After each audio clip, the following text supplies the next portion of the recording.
Bismillahirrahmanirrahim. Assalamualaikum warahmatullahi wabarakatuh.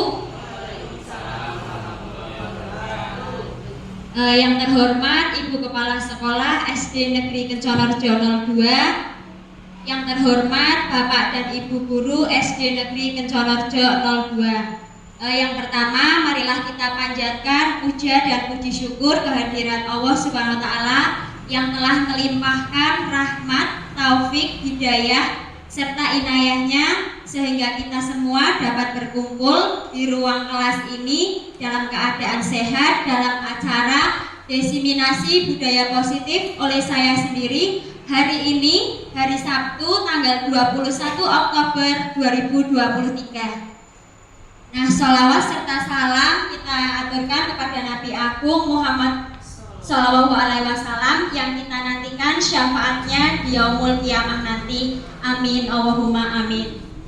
Nah, Bapak Ibu, saya ucapkan terima kasih Bapak Ibu sudah berkenan meluangkan waktunya untuk mengikuti kegiatan diseminasi ini.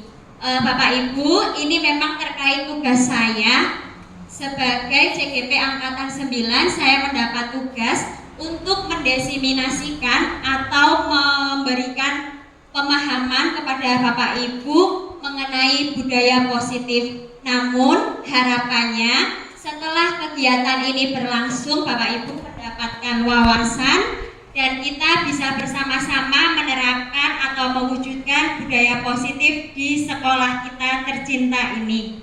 Nah, Bapak Ibu, kita santai saja nggih. Bapak Ibu tidak perlu tegang. Nanti kalau Bapak Ibu tegang, saya lebih tegang. Kita santai saja, kita sharing, ngobrol-ngobrol ringan, kita diskusi bersama nggih. Nah, langsung saja kita mulai. Selamat datang Bapak Ibu guru hebat. Mari belajar bersama, berkolaborasi, saling mendukung demi mewujudkan budaya positif di sekolah kita tercinta. Nah, Bapak Ibu, sebelumnya ini ada beberapa pertanyaan tematik. Bapak Ibu tidak perlu takut atau bagaimana. Ini kita jujur saja jawab sesuai dengan pandangan Bapak Ibu. Yang pertama, apakah Bapak Ibu setuju bila pemberian hukuman itu dapat mendisiplinkan murid? Setuju atau tidak Bapak Ibu? Oh iya, tidak. Oke. Yang kedua, pemberian hadiah itu meningkatkan prestasi murid. Apakah Bapak Ibu setuju? Setuju. Oh ya, setuju. Oke. Baik, selanjutnya, guru harus mampu memberikan solusi untuk setiap murid yang bermasalah. Apakah Bapak Ibu setuju? Ya, setuju. Ya, setuju. Lalu yang keempat, guru berperan sebagai teman bagi murid. Apakah Bapak Ibu setuju? Iya, setuju. Terima kasih Bapak Ibu sudah menjawab pertanyaan tematik di awal ini. Kita simpan dulu. Kita simpan jawaban Bapak Ibu. Nanti jawabannya ada setelah Bapak Ibu selesai mengikuti kegiatan ini, ya. Harapannya nanti bisa terjawab ya Bapak Ibu, nggih. Yang pertama kita akan belajar positive mindset. Apa sih itu positive mindset?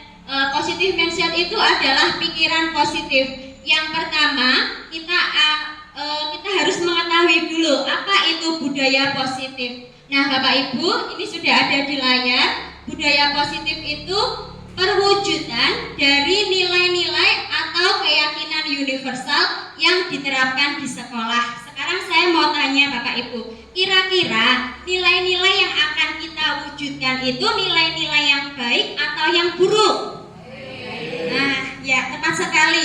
Nilai-nilai yang baik itu nilai-nilai yang positif nggih, Bapak Ibu nggih. Contohnya apa saja nilai-nilai yang positif itu yang akan kita wujudkan? Misalnya ada disiplin. Lalu apalagi? Ada yang tahu?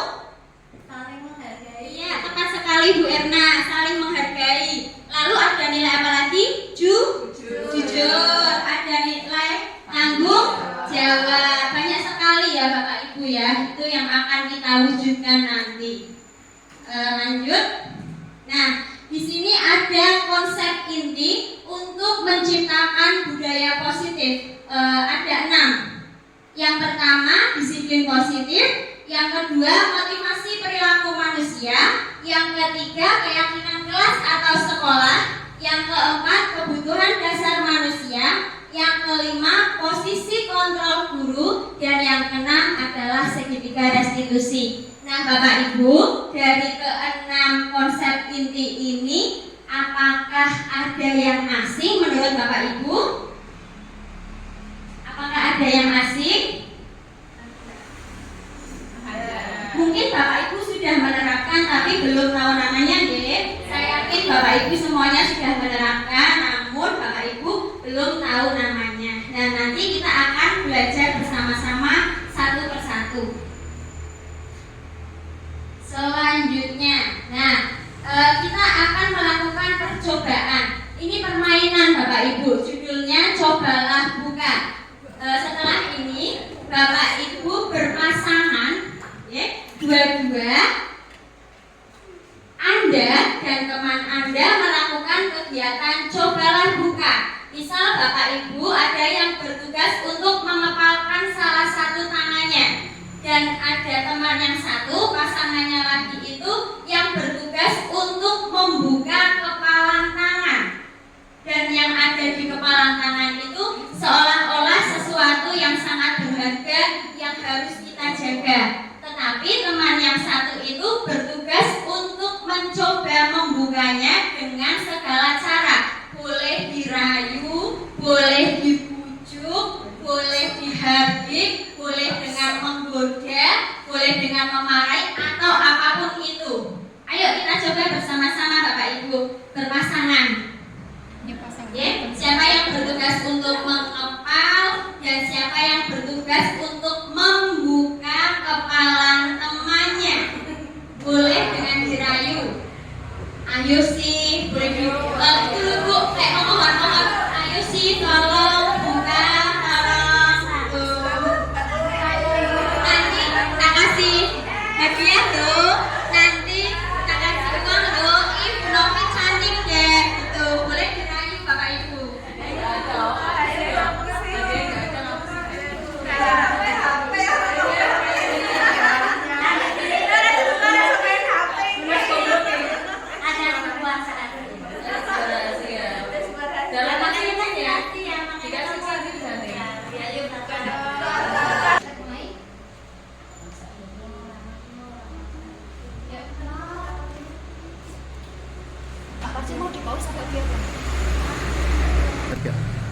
Sudah Bapak Ibu? Nah, kira-kira yang saya tanyakan itu tadi ada tidak yang berhasil membuka genggaman tangan temannya? Membuka kepala tangan? Belum berhasil ya? Nah Bapak Ibu, tetapi kemungkinan bisa juga ada yang berhasil. Nah kira-kira ketika kita berhasil membuka genggaman tangan teman kita, atau kita tetap menutup genggaman tangan kita tetap ada pendirian kita, itu termasuk kontrol diri dari diri kita sendiri atau dari orang lain? Ya, dari kita sendiri ya Bapak Ibu ya. Nah itulah yang nanti akan saya arahkan kepada disiplin positif. Nah selama ini Bapak Ibu, tidak cuma Bapak Ibu, saya juga ketika mendengar kata disiplin itu yang terlintas di pikiran saya itu pasti tentang peraturan, tentang hukuman, tata tertib, seperti itu nggih Bapak Ibu nggih. Tetapi kenyataannya disiplin itu bisa tumbuh dari diri kita sendiri. Nah, lanjut nggih. Nah, Bapak Ibu, dari pernyataan tadi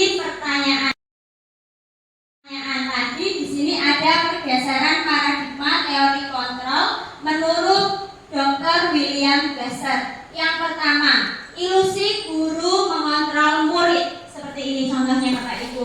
Selama ini kita itu selalu mempunyai anggapan, kita selalu beranggapan bahwa kitalah sebagai guru yang bisa mengontrol murid. Tetapi kenyataannya tidak Bapak Ibu. Sebenarnya mereka itu mengontrol diri mereka sendiri. Nyatanya kita di kelas sudah ada peraturan, di sekolah sudah ada tata tertib, tetapi kenyataannya masih saja ada anak yang tidak mengerjakan PR misalnya, seperti itu. Yang kedua, ilusi bahwa semua penguatan positif itu efektif dan bermanfaat. Tetapi sebenarnya itu kurang efektif nggih. Pemberian reward kepada anak, pemberian hadiah kepada anak apabila dalam jangka waktu yang panjang itu bisa membuat anak menjadi ketergantungan. Seperti itu. Lalu yang ketiga, ilusi bahwa kritik dan membuat orang merasa bersalah dapat menguatkan karakter. Apakah dengan adanya kritik itu bisa menguatkan karakter anak? Belum tentu nggih, Bapak Ibu nggih. Karena apa? Terkadang dengan adanya kritik itu bisa membuat anak menjadi gagal atau bisa membuat anak menjadi sedih. Lalu yang keempat, ilusi bahwa orang dewasa memiliki hak untuk memaksa. Ini adalah pandangan kita sebagai orang dewasa itu. Kita itu selalu mempunyai pikiran bahwa kita sebagai orang dewasa mampu mengontrol anak-anak, padahal kenyataannya tidak. Mereka lah yang bisa mengontrol diri mereka sendiri. Lanjut. Nah, di sini bagaimana seorang bisa berubah dari paradigma stimulus respon kepada pendekatan teori kontrol. Pada stimulus respon, realitas atau kebutuhan kita sama. Padahal pada teorinya itu realitasnya itu kebutuhan kita berbeda. Artinya kebutuhan setiap orang, setiap manusia itu berbeda-beda. Lalu yang kedua, semua orang melihat hal yang sama. Padahal setiap orang memiliki gambaran yang berbeda-beda. Yang ketiga, kita mencoba mengubah orang agar berpandangan sama dengan kita. Padahal kita harus berusaha memahami pandangan orang lain tentang dunia. Lalu, perilaku buruk dilihat sebagai sesuatu kesalahan. Padahal semua perilaku itu mempunyai tujuan. Seperti kalau anak-anak kita melakukan sesuatu itu pasti mereka mempunyai tujuannya, pasti mereka itu mempunyai alasannya kenapa mereka melakukan hal tersebut. Nah, kemudian selanjutnya orang lain bisa mengontrol saya, padahal hanya saya yang bisa mengontrol diri saya sendiri. Nah, ini Bapak Ibu. Lanjut ya. Nah, ini adalah disiplin positif. Disiplin positif merupakan salah satu cara penerapan disiplin yang bertujuan menumbuhkan kesadaran serta memberdayakan anak untuk melakukan sesuatu tanpa sogokan, ancaman maupun hukuman. Jadi, disiplin positif itu tumbuh dari dalam diri kita masing-masing, dari dalam diri kita sendiri-sendiri tanpa adanya sogokan, paksaan maupun ancaman. Nah, Bapak Ibu, tadi nilai-nilai positif yang sudah kita sebutkan di awal itu sebenarnya semuanya tertuju pada profil pelajar Pancasila. Ada berapa dimensi Bapak Ibu? Ya, ada 6. Saya yakin Bapak Ibu sudah hafal pasti 6 dimensi profil pelajar Pancasila. Karena ini yang sering kita nyanyikan bersama-sama ya Bapak Ibu. Ayo kita sebutkan tapi sambil bernyanyi deh. Siap? Siap? Ya, bareng-bareng deh. Pelajar Pancasila beriman dan bertakwa pada Tuhan yang Esa dan berakhlak mulia,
itu sebetulnya takut dengan adanya hukuman, dan mereka juga senang dengan adanya hadiah atau reward. Jangankan kok anak-anak ya Bapak Ibu, kita sebagai orang dewasa saja terkadang kita juga motivasinya dari yang nomor 1 dan nomor 2. Contohnya kita berusaha dari rumah berangkat ke sekolah pagi-pagi, itu karena ada apa? Ada pinjer. Terus kemudian kita juga menghindari ketidaknyamanan. Misalnya kalau kita berangkatnya siang-siang, nanti kita pasti akan ditegur oleh kepala sekolah. Tapi itu manusiawi ya Bapak Ibu, dan saya yakin Bapak Ibu semua yang ada di sini itu sudah menerapkan atau perilakunya itu berdasarkan motivasi yang nomor 3, yaitu menghargai diri dan menjadi orang yang mereka inginkan. Jadi Bapak Ibu itu motivasinya berangkat ke sekolah pagi-pagi jam 7 atau sebelum jam 7 itu karena sudah sadar ya dengan adanya kewajiban. Lanjut. Nah, di sini ini ada perbedaan antara hukuman, konsekuensi, dan restitusi. Kalau hukuman itu sesuatu yang menyakitkan dan harus terjadi. Kalau konsekuensi itu sesuatu yang harus terjadi, dan restitusi merupakan sebuah pilihan. Nah Bapak Ibu, ini ada banyak sekali. Nanti kita bisa pelajari bersama-sama ya. Lanjut.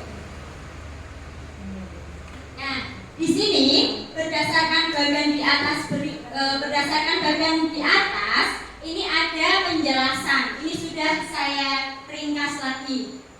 Yang pertama hukuman. Hukuman itu tidak terencana, bersifat satu arah, bisa berupa hukuman fisik, psikis, atau kata-kata kasar. Misalnya, kalau pagi-pagi ada anak kita yang berangkatnya telat, udah telat, terus dia itu memakai sepatu yang berwarna putih. Kalau hukuman itu biasanya seperti ini. Hei kamu, wis telat, terus memakai sepatu yang warna putih. Coba langsung lari kelilingi lapangan 2 kali. Nah, itu namanya hukuman berupa fisik. Hukuman fisiknya itu tadi disuruh keliling lapangan 2 kali. Kalau psikisnya itu dengan kata-kata yang kurang enak. Lalu yang kedua ada konsekuensi. Konsekuensi itu bersifat terencana, sudah disepakati. Bentuk-bentuk konsekuensi itu dibuat oleh pihak guru atau sekolah. Misalnya, ketika anak-anak itu tidak melaksanakan piket pada hari ini, mereka denda 2.000 atau berapa. Itu yang disebut konsekuensi. Yang terakhir ada restitusi. Restitusi adalah proses menciptakan kondisi bagi murid untuk memperbaiki kesalahan mereka sehingga mereka bisa kembali ke kelompok mereka dengan karakter yang lebih kuat. Itu menurut dosen. Nah, restitusi itu seperti ini Bapak Ibu. Restitusi itu guru bersama siswa berdiskusi tentang kesalahannya siswa.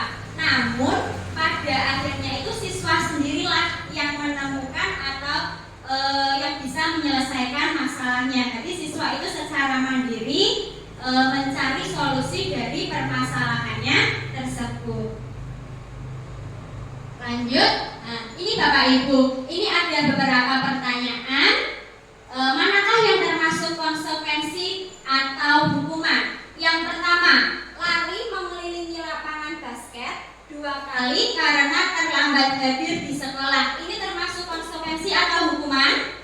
Hukuman. Ya, tepat sekali. Yang kedua, membersihkan coretan yang dibuatnya di meja. Konsekuensi atau hukuman? Ya, konsekuensi deh. Lalu, murid diminta untuk push up 15 kali karena tidak menggunakan masker ke sekolah. Hukuman. Ya, hukuman. Yang keempat, berdiri di depan kelas sambil mengangkat 1 kaki karena tidak bisa menjawab pertanyaan.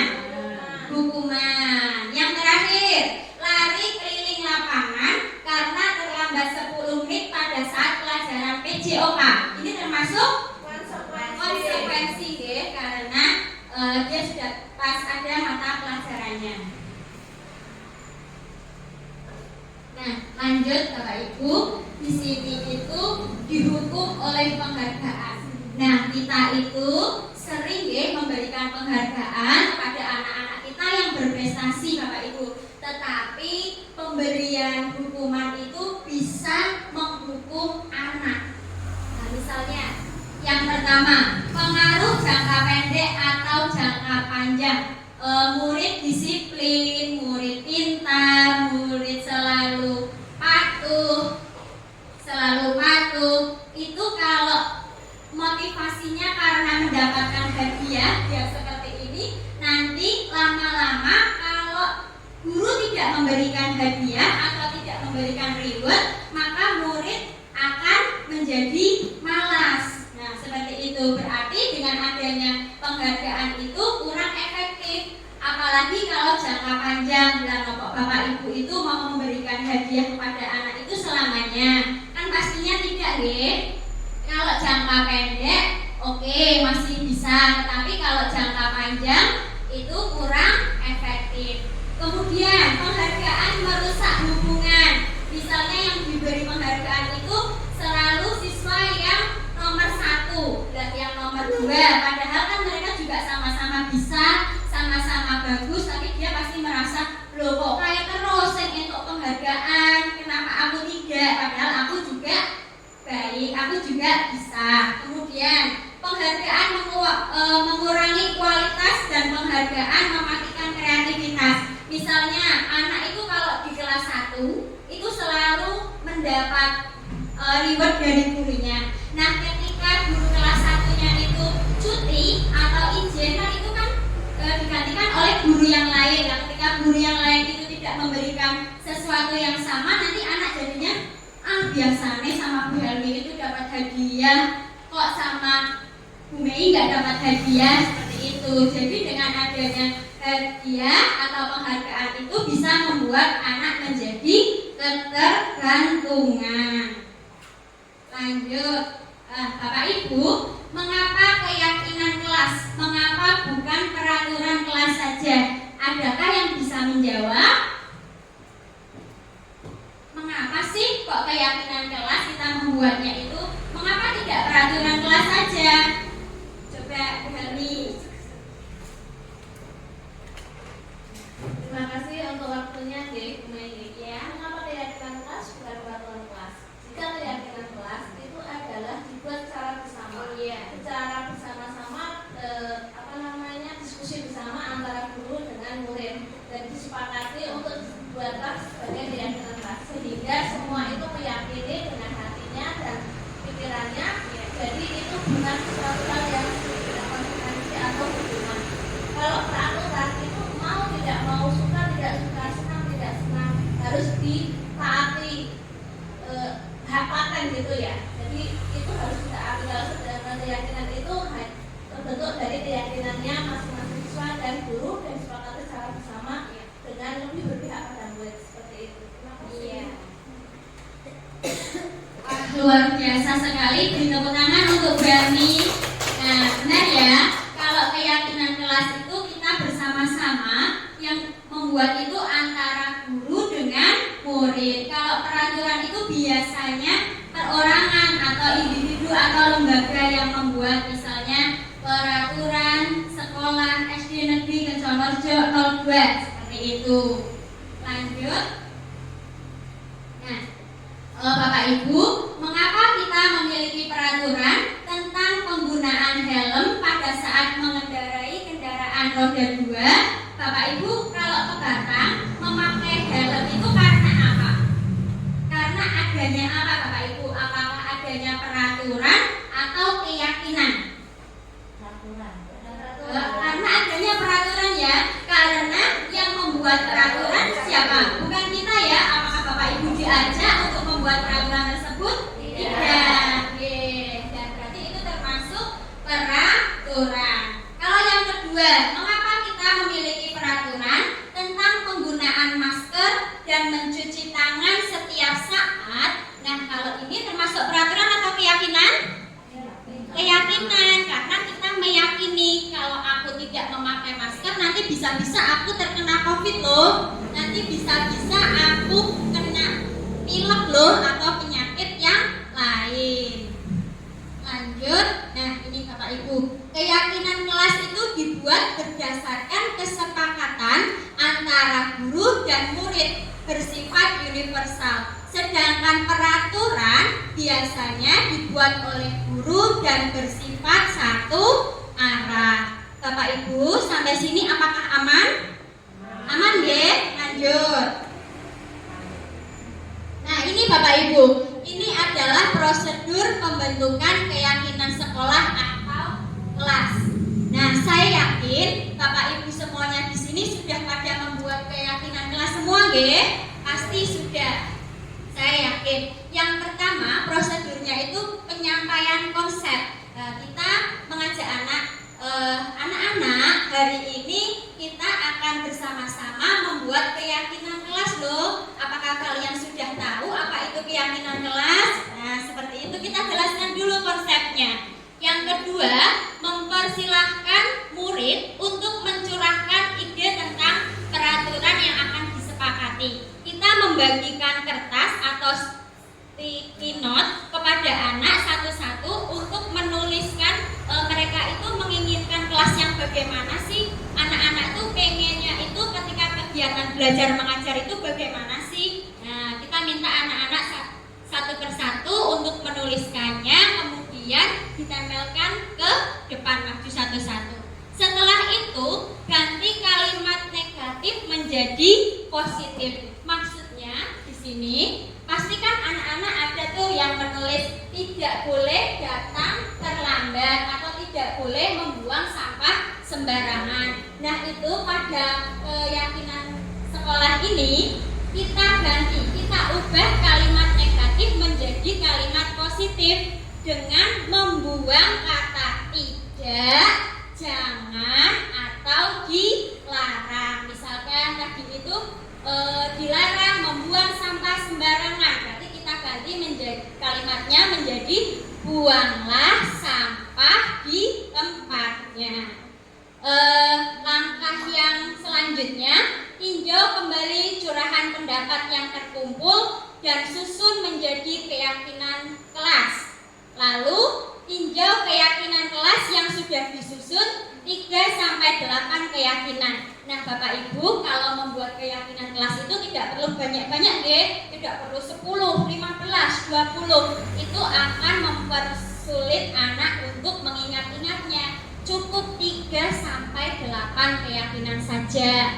Lanjut, meninjau dan menyetujui dengan menandatanganinya. Kalau kesepakatan kelas itu sudah selesai, sudah jadi, kita minta nih anak-anak maju satu persatu untuk menandatanganinya.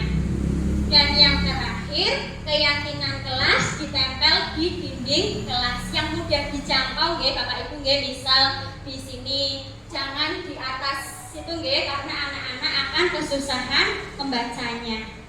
Ditempel di tempat yang mudah ditinjau untuk anak. Lanjut. Nah, di sini ada 5 posisi kontrol guru. Bapak Ibu, kalau Bapak Ibu disuruh memilih, Bapak Ibu memilih yang mana? Coba setelah ini saya bagikan kertas, nanti Bapak Ibu menulis di kertas, tidak perlu dikumpulkan nggih Bapak Ibu nggih. Cukup Bapak Ibu menulis yang mana, terus dilipat kertasnya, setelah itu disimpan sendiri-sendiri. Oke, saya bagikan dulu. Cukup memilih satu saja.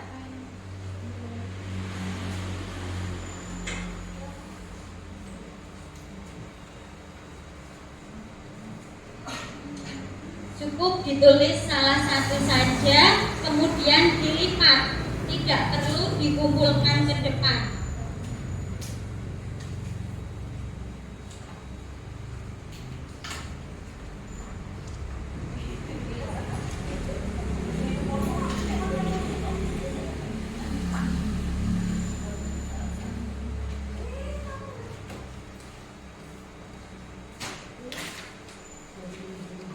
Sudah Bapak Ibu? Nah, di sini ada 5 posisi kontrol guru. Yang pertama sebagai penghukum, yang kedua membuat merasa bersalah, yang ketiga teman, yang keempat pemantau, dan yang kelima manajer. Coba Bapak Ibu ditulis. Kalau sudah ditulis cukup dilipat saja kertasnya dan disimpan. Oke, jawabannya disimpan. Nah, berikut adalah contoh video posisi kontrol guru. Kita saksikan videonya bersama-sama, nggih.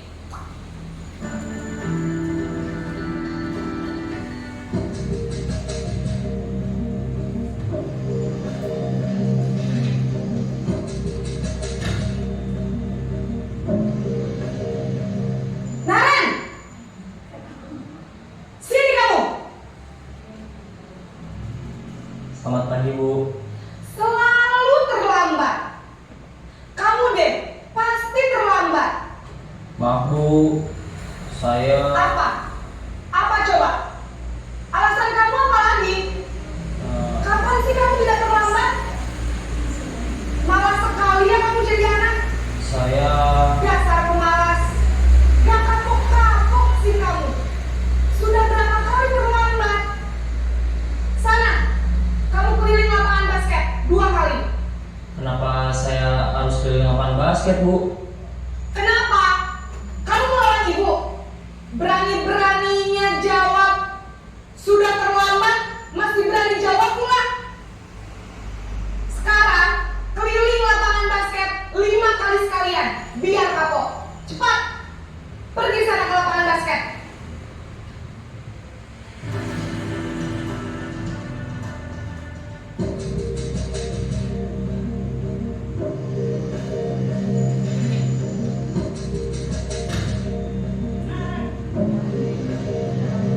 Naren!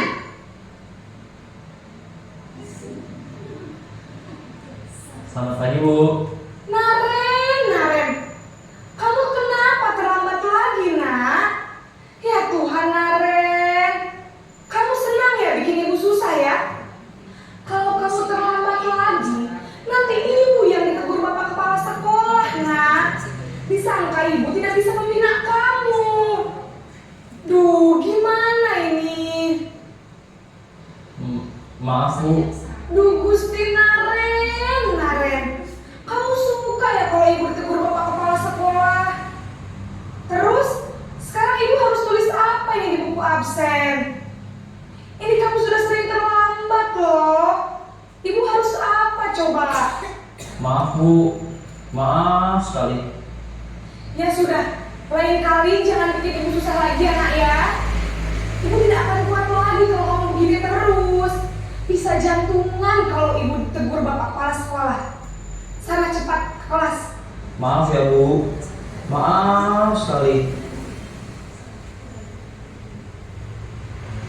Posisi pembuat rasa bersalah berbicara dengan nada tenang.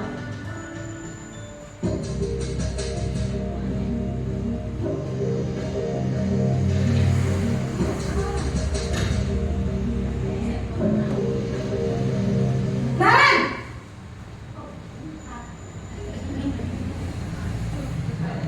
Selamat pagi, Bu. Wah, sudah jam berapa ini, nak? Terlambat lagi ya, sayang. Iya, Bu. Habis ibu saya lupa bangunkan saya, Bu. Kamu malah menyalahkan ibu kamu. Kamu bukannya anak yang larinya paling kencang. Kok terlambat sih? Iya, Bu. Saya memang terlambat bangun tadi. Jadi, biarpun saya lari kencang, tetap gak kekejar, Bu.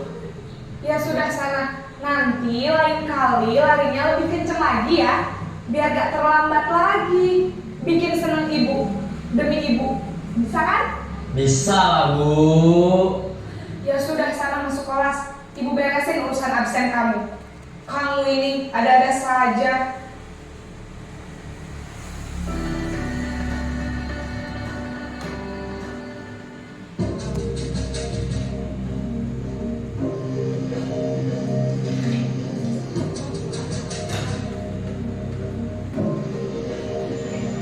Naren!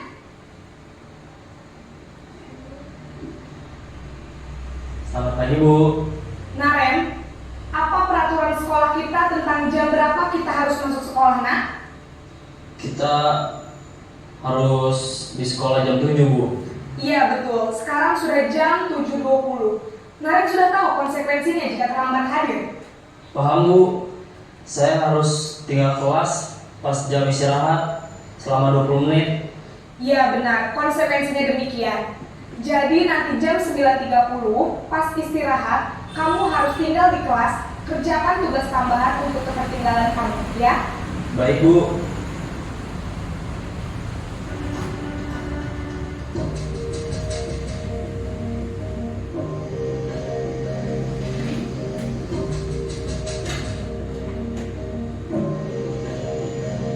Naren!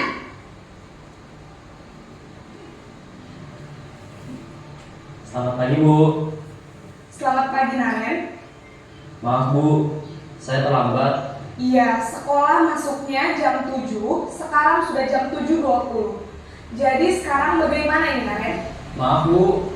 Saya lupa setel alarm saya semalam. Baiklah, menurut kamu, keyakinan sekolah yang mana yang perlu kamu tingkatkan? Menghargai diri sendiri dan orang lain mungkin, ya, Bu. Setuju. Jadi, apakah Naren meyakini prinsip saling menghormati tersebut? Iya, Bu. Saya meyakininya. Apakah Naren bersedia memperbaiki masalah keterlambatan ini? Bersedia, Bu. Bagaimana kamu akan memperbaiki masalah keterlambatan ini?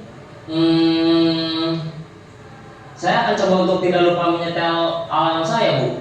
Baik, kalau Naren lupa menyetel alarm di rumah, ada orang yang kira-kira bisa bantu mengingatkan tidak? Ada, Bu. Kakak saya, Kak Emma. Ada lagi selain Kak Emma? Selain Kak Emma, ada ibu saya. Baik, jadi yang mengingatkan Naren adalah Kak Emma dan ibu kamu, ya? Kira-kira akan mulai setel alarm kapan nih, Naren? Setelah pulang sekolah, akan segera saya lakukan.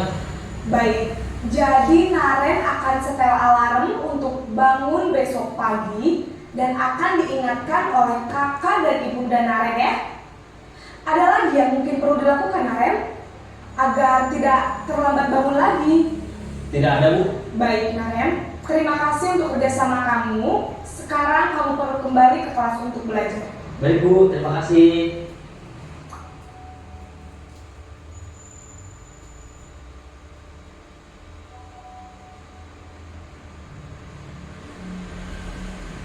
Nah, Bapak Ibu, sekarang silahkan coba kita buka tadi kertas yang sudah dilipat. Bapak Ibu silahkan dicoba. Bapak Ibu, adakah yang mau dirubah? Oh, nggak ada ya? Oke, kalau tidak ada, kita lihat bersama-sama, ya. Yang pertama, posisi kontrol sebagai penghukum. Indikatornya itu menghadik, menunjuk-nunjuk, berkaca pinggang, dan membentak. Hukumannya itu bisa berbentuk fisik maupun psikis. Dampaknya itu dari posisi kontrol penghukum, dampaknya murid menjadi pendendam. Alhamdulillahnya kita itu mengajar di SD, Bapak Ibu. Kalau kita mengajarnya itu di SMK, wah Kak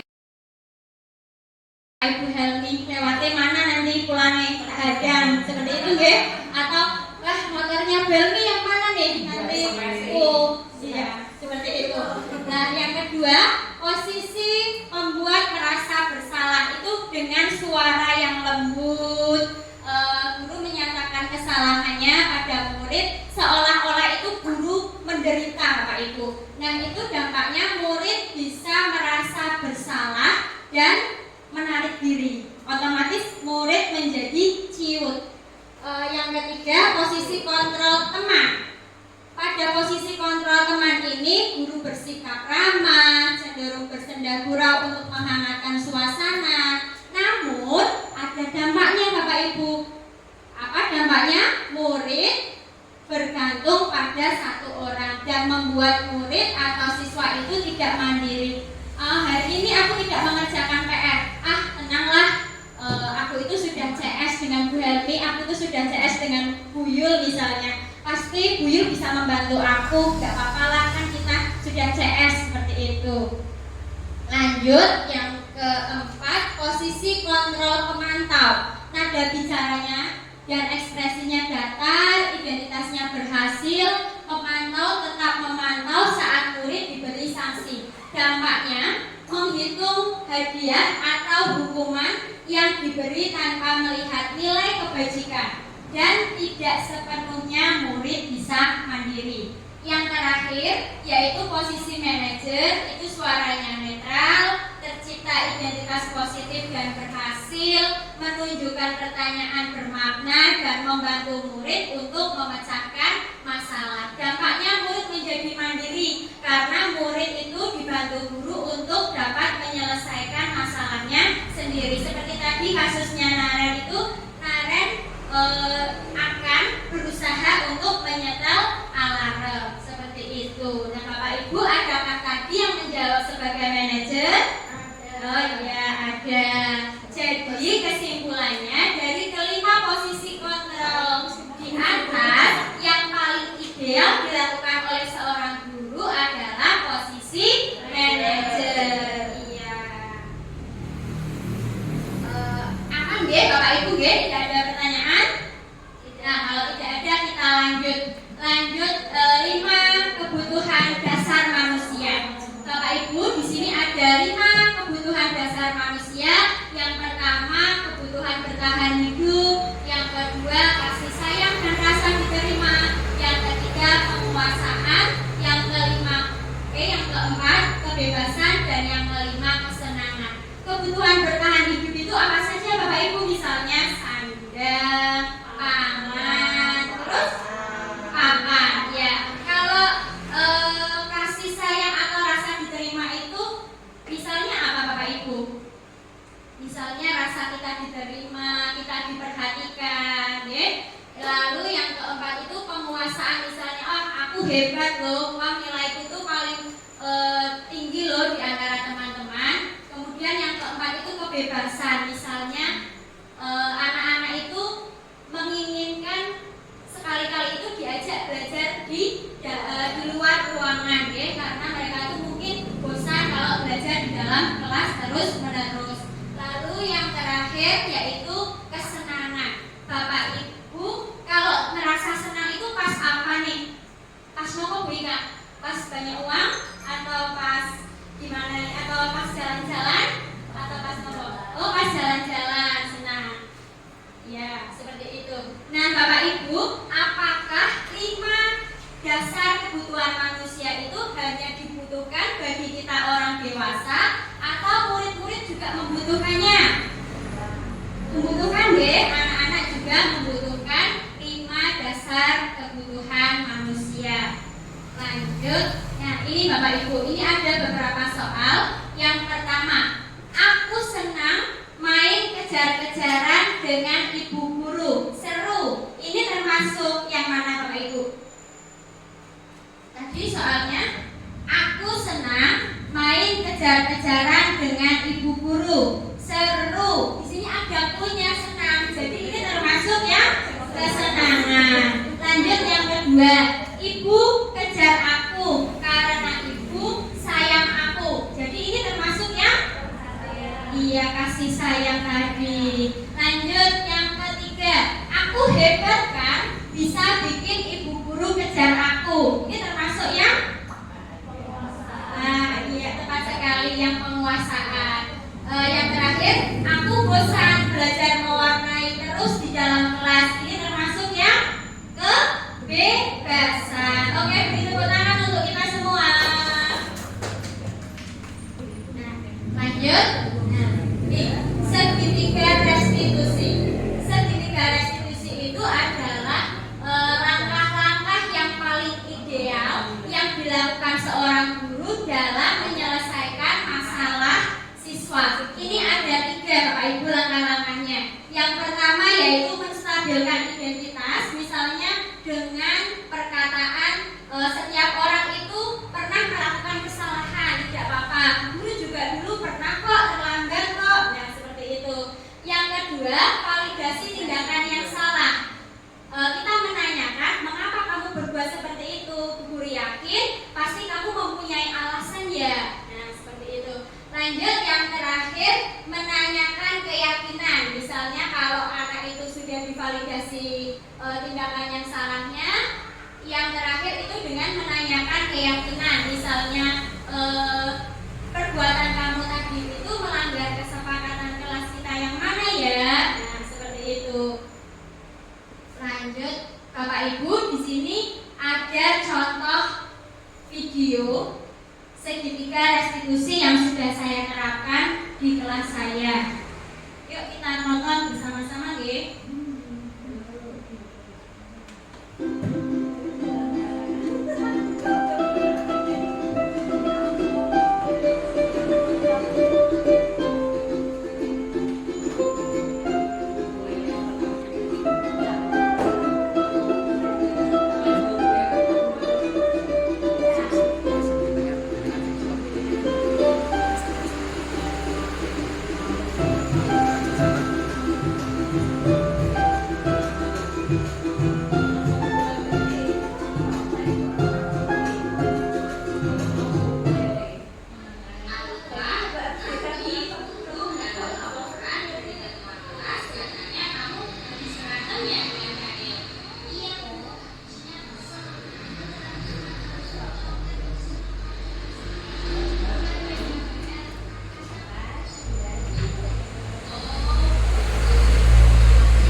bagi murid ini juga kurang efektif. Yang ketiga, guru harus mampu memberikan solusi untuk setiap murid yang bermasalah. Ini juga kurang ya Bapak Ibu ya, yang benar guru bersama murid bersama-sama. Guru membantu murid untuk menemukan masalahnya sendiri atau murid itu menyelesaikan masalahnya sendiri. Yang keempat, guru berperan sebagai teman bagi murid, itu juga ada dampaknya. Nah, tadi berarti paling ideal posisi kontrol bagi seorang guru itu manajer. Nah, Bapak Ibu, terima kasih Bapak Ibu sudah mengikuti kegiatan diseminasi ini dari awal sampai akhir. Harapannya bisa bermanfaat, kita bersama-sama bisa mewujudkan budaya positif di sekolah kita tercinta ini. Wabillahi taufiq wal hidayah. Wassalamualaikum warahmatullahi wabarakatuh.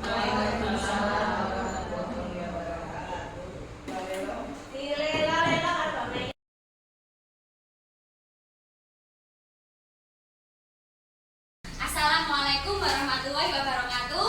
Waalaikumsalam warahmatullahi wabarakatuh.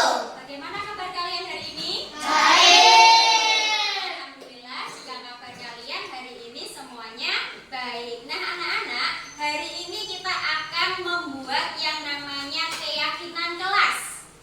Adakah yang pernah mendengar sebelumnya? Nah, belum ya? Oke. Kalau seperti itu, Ibu jelaskan dulu ya apa itu keyakinan kelas. Keyakinan kelas itu mirip-mirip seperti peraturan. Nah, pernahkah kalian mendengar kata peraturan? Pernah ya? Ya, di sekolah kita ada yang namanya peraturan. Peraturan sekolah. Kemudian sama seperti dengan tata tertib. Nah, anak-anak, di kelas kita juga harus membuatnya, tetapi tidak dalam bentuk peraturan, melainkan dalam bentuk keyakinan kelas. Dalam bentuk apa? Keyakinan kelas. Mengapa dalam bentuk keyakinan kelas?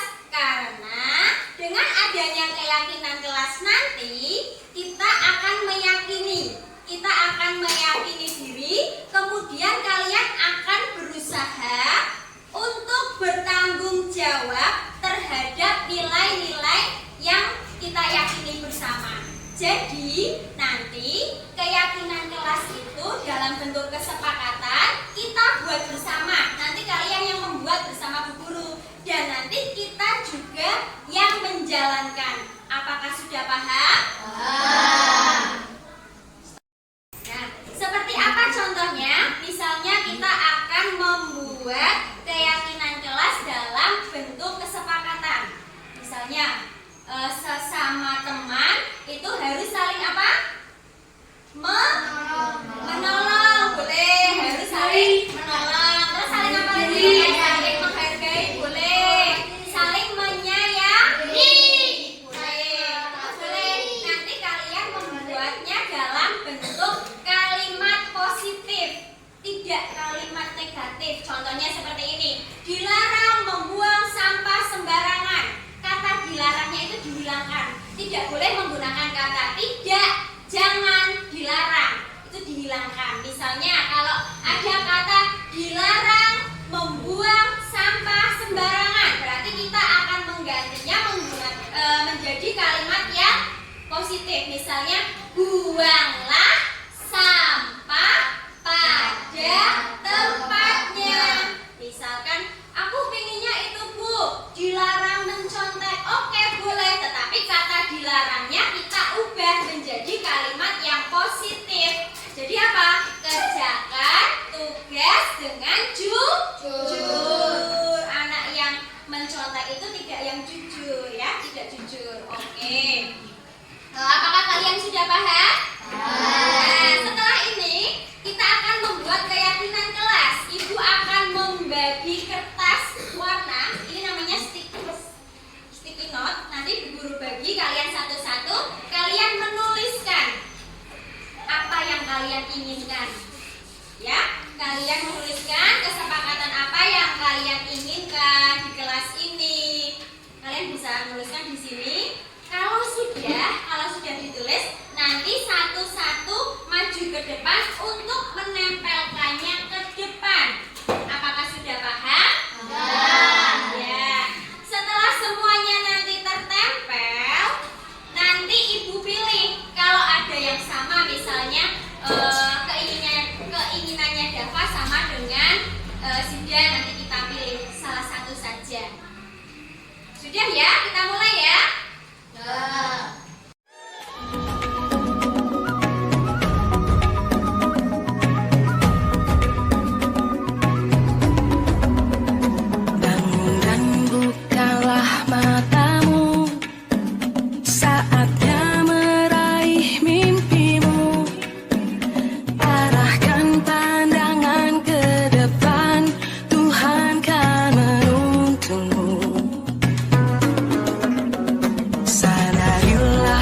Assalamualaikum warahmatullahi wabarakatuh.